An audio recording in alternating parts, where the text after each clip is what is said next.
Blade is a wind, HP scaling damage dealer who's incredibly skill point friendly. In this video, I'm going to show you what light cones to use, what traces to prioritize, what relics and ornaments to use, and what teams work best for him. Let's get to it. So for his light cone, obviously his signature light cone is going to work the best. But if you don't have that one, On the Fall of Eon is also really good as a free-to-play 5-star option, but even then, A Secret Vow and Flames of Far at rank 5 are actually better than On the Fall of Eon, and they're 4 stars, right? So this one right here, A Secret Vow, if you get it to super in position 5, and then Flames of Far, if you get these to super in position 5, they're actually better than On the Fall of Eon, which you can get in the simulated universe in the shop. I'd say prioritize his signature, then A Secret Vow, then Flames of Far, and then On the Fall of an Eon. For his traces, you're going to want to prioritize his basic, then his talents, or his skill, and then his ultimate. And then for the major traces, you're going to want to prioritize Cyclone of Destruction, Never Ending Deaths, and Vita Infinita. For his relics, you're going to want Longevous Disciple. And for his planner set and ornaments, you're going to want Rudolin Arena. For his body, you're going to want either crit damage or crit rate. For his feet, you're going to want either HP or speed. For his planner spear, you're going to want wind damage boost.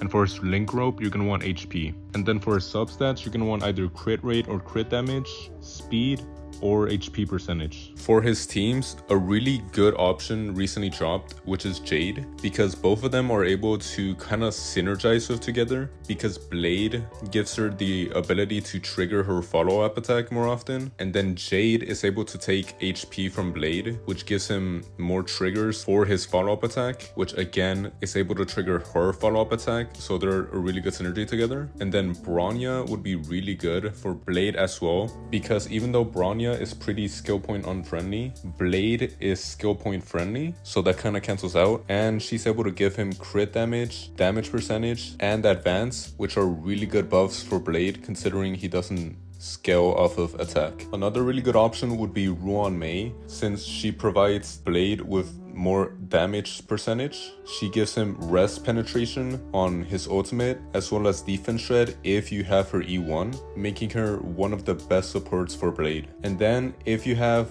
either Silverwolf or Pella, those two options are also really good supports for him, since they're able to lower the enemy's defense, which in this game is insane. Probably like one of the best damage increasing abilities a character can have. And then for his sustain, Luocha, Huohuo, Fu Xuan, Japard, honestly any sustain would do good, since Blade doesn't really synergize that well with any of them. So the way you want to play Blade, at least with this team, is first you want to defense shred with Pella, and then every time you get the chance, use your skill from Bronya on Blade, and then you're gonna want to use his skill to enhance his basic attacks and give him one counter right there at the bottom, which once it reaches 5 is able to trigger a really good follow-up attack that's full map. It hits it's full AoE. It hits every enemy on the battlefield. So once you have his basic attack, he's gonna be able to hit 3 enemies and do wind-based damage, but it's gonna cost him some HP, which will then again give him another counter for his follow-up attack. So you're gonna want to use Fu Xuan, because Blade does like himself remove health, so you can't have him dying. Again, I have Bronya, so I'm gonna use it on Blade, and as you can see, this is why he's skill point friendly, because even though I use his basic attack, it doesn't use any skill points. It doesn't give you any skill points either, but that's fine. Look at that, slowly but surely our skill points are getting higher and higher, since Fu Xuan doesn't really need to use her skill that often, and then Pella can defense shred by just using a normal attack. Which, quick tip, if you're gonna use Pella or Silverwolf for defense shredding to lower their defense, try getting this light cone, Resolution Shines as Pearls of Sweat, because with her normal attack, it gives her a 90% chance to defense shred the enemy by 15%. Normal attack. Right here I'm gonna normal attack since he's almost dead. Oh, look at that. Boom, follow-up attack. As you saw, it hit all enemies on the battlefield, and it used up all of his counters next to his icon. So right here, if you're low on HP like my Blade is right now, you can use this ult to heal him back up to 50% of his remaining HP. Not of his max HP, but of his remaining HP. But right now, I'm not gonna do that. I'm pretty confident that Blade is gonna survive. Okay, that's fine. And then I'm gonna defense shot with Pella right here. I'm gonna ult with Himeko. And then I'm gonna boost up Blade, use his enhanced basic attack. Or first use the skill. Look at that, my HP is so low right now. And it's gonna be at 0 once I use my enhanced basic attack. But then after I use my ultimate, which by the way looks so cool, it's actually stunning.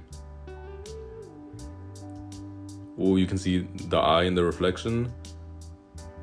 Jumps, boom, kind of like 2D mountains in the background, really sick. Okay, I'm gonna have to use Fushan's shield right there, but that's fine. I have plenty of skill points right now. I'm gonna use Himeko on Blade just to give him a damage boost. It would be nice if my Blade was faster than Himeko so that I can take advantage of that advance forward. After I use this enhanced normal attack with Blade, he's actually gonna do a follow-up attack as well, so this should finish him. Boom boom, and then boom boom boom. Oh, close. We should be nearing the end here. Again, I have 5 skill points, even though I've been using Bronius's skill without even taking advantage of the advance forward. I'm still incredibly skill point friendly because of Blade. And then boom, there you go. A little heads up as well, whenever you use his ultimate, yes, you can heal back to 50% of your remaining HP, but if you have more than 50% of your remaining HP, it's actually going to take away all your health down to 50% of your remaining HP.